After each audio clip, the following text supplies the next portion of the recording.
روزے کے دوران اگر کسی مریض کو خون دینے کی ضرورت پڑ جائے تو خون دینا جائز ہے.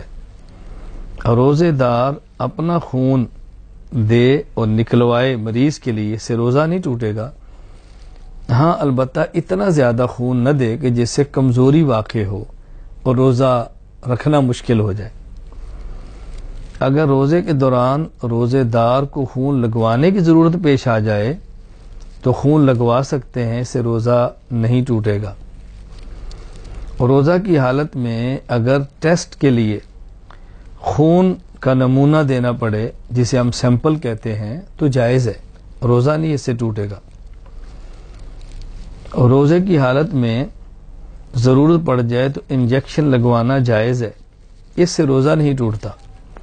انجیکشن پٹھے یعنی مسل کے اندر لگوائیں تب بھی ٹھیک ہے، انجیکشن رگ یعنی وین کے اندر لگائیں تب بھی ٹھیک ہے.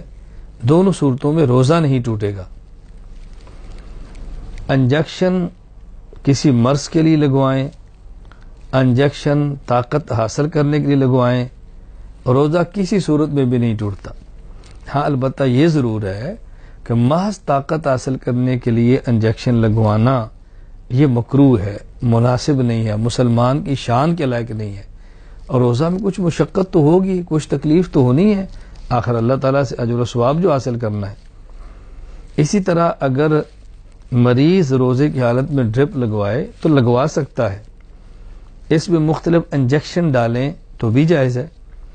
اگر کوئی مریض تو نہیں ہے، طاقت حاصل کرنے کے لیے ڈرپ لگواتا ہے، مکروہ ہے، نامناسب ہے، ایسا نہیں کرنا چاہیے، لیکن اس سے روزہ نہیں ٹوٹے گا.